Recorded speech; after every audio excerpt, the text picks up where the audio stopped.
Mais la théorie de la séparation des pouvoirs,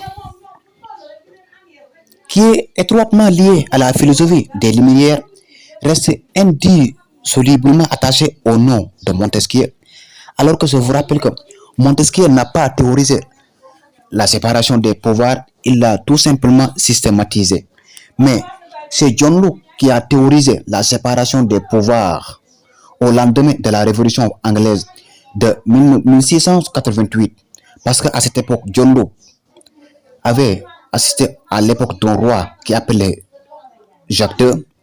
Il a contraint l'exil, écrit son second traité du gouvernement civil 1690, avec pour objectif essentiel de légitimer la révolution qui vient d'avoir lieu, en plus de revendiquer une forme de contrat social et un légitime à l'insurrection. Cette auto repose trois bases de la théorie de la séparation des pouvoirs. Tous les pouvoirs, que ce soit le pouvoir exécutif, le pouvoir législatif et le pouvoir fédératif qui a été théorisé par John Locke, tous ces pouvoirs ont été concentrés au profit de cette loi qui est Jacques II, qui consistait ou bien qui ont été considérés comme l'absolutisme ou la concentration des pouvoirs au sein d'un seul homme, qui peut être entraîné à la violation des libertés individuelles. Mais selon John Locke, il existe dans un État trois pouvoirs: le pouvoir législatif, exécutif et fédératif auparavant. Mais ces deux dernières, que ce soit le pouvoir fédératif et exécutif, bien que distincts, sont souvent réunis dans les mêmes mains, qui a été eu auparavant avec Jacques II. Mais le premier, qui est le pouvoir législatif, c'est-à-dire le pouvoir législatif, leur est supérieur. Le pouvoir législatif était supérieur au pouvoir fédératif et au pouvoir exécutif. Et il doit en être séparé pour qu'il n'y ait pas d'abus. Pour qu'on n'assiste pas à un abus de pouvoir, à l'abus des droits individuels, il faut que le pouvoir législatif soit séparé du pouvoir exécutif et du pouvoir fédératif, qui se concentraient tous les deux dans les mains d'un seul homme. Mais selon John Locke, il avait créé trois types de pouvoirs: exécutif, législatif et fédératif. Mais dans la pratique, l'influence de John Locke sera très vite expulsée, même en Angleterre, par celle de Montesquieu. Montesquieu n'a pas théorisé la séparation des pouvoirs, mais il l'a fait tout simplement systématiser. Parce que Montesquieu va énoncer le principe de la séparation des pouvoirs en 1748 dans son célèbre ouvrage, L'Esprit des lois. Encore, je vous le rappelle, vous entendez tout souvent le nom de Montesquieu dans la théorie de la séparation des pouvoirs, mais c'est pas lui qui l'a théorisé, il a tout simplement la systématisé. Parce qu'auparavant, type de pouvoir législatif, exécutif et fédératif. Mais Montesquieu va venir tout simplement la systématiser en remplaçant le pouvoir fédératif de John Locke par le pouvoir judiciaire. Parce que Montesquieu va énoncer le principe de la séparation des pouvoirs en 1748, alors que John Locke l'a fait en 1688, après la Révolution anglaise. Dans son célèbre ouvrage L'Esprit des lois en 1748, Montesquieu aussi va analyser le régime de la monarchie absolue qui prévaut alors en France et le compare au régime de la monarchie constitutionnelle qui est appliqué par l'Angleterre de l'époque. Plus précisément, il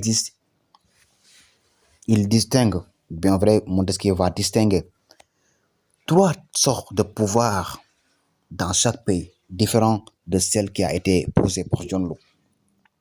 Montesquieu va sortir trois façons types de pouvoir, que ce soit le pouvoir législatif, le pouvoir exécutif et le pouvoir judiciaire qu'il est remplacé par le pouvoir fédératif de John Locke. Alors que Montesquieu constate que en Angleterre, chacun des pouvoirs est exercé par des personnes ou des institutions distinctes, jouissant chacune des grandes indépendances par rapport aux autres. Mais cela va poser à constater à contraster avec la monarchie absolue française, où tous les pouvoirs sont concentrés avec les mains du roi. Ici, si tous les pouvoirs sont concentrés avec, ou bien sont concentrés aux mêmes mains, que ce soit le roi ou bien un groupe de personnes, à cet stade-là, on va assister à une dictature, ou bien à une pure dictature, parce que cette groupe de personnes ou bien cette personne va détenir tous les pouvoirs qu'il lui faut pour exercer sa liberté totale. Et comme l'avait dit Lord Acton, le pouvoir rend fou et le pouvoir absolu rend absolument fou. Raison pour laquelle Montesquieu va systématiser le pouvoir pour que chaque organe de l'État ou bien chaque pouvoir va être assuré par des fonctions qui lui sont propres et des personnes qui sont distinctes de façon différemment pour assurer la sécurité et la liberté individuelle. Mais ici, avec la systématisation de la théorie de la séparation des pouvoirs, Montesquieu va tirer une conclusion en disant qu'un État moderne, soucieux de garantir les libertés individuelles, tant contre l'arbitraire que le despotisme, doit opérer une telle séparation des pouvoirs au sein des institutions.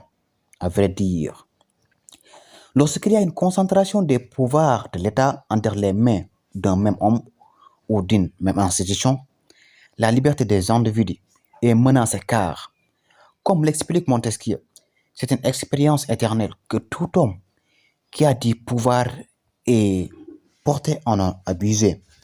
Il va jusqu'à ce qu'il trouve de ses limites. Dans son contenu, ce principe épouse, selon la doctrine traditionnelle, deux règles distinctes dont la combinaison est de nature à conduire à la finalité libertaire de cette théorie.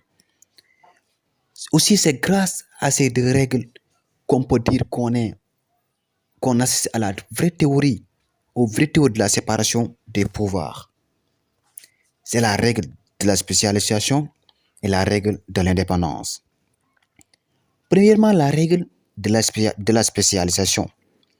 La règle de la spécialisation part de la relation entre la fonction et l'organe. La première est une activité prise en charge par la seconde. L'État fait la loi, il l'exécute et il tranche les litiges. Il résulte de l'activité de l'État trois fonctions primordiales, que ce soit la fonction législative, la fonction exécutive et la fonction judiciaire. Ces trois fonctions sont assurées par trois autorités ou organes et spécialisés chacun dans l'exercice de l'une des fonctions. Mais aussi cette règle signifie, dans l'absolu, que chaque organe de l'État est spécialisé dans l'exercice d'une fonction.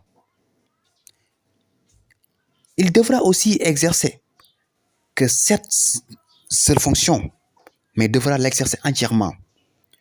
Toutes les lois doivent être l'œuvre du législatif.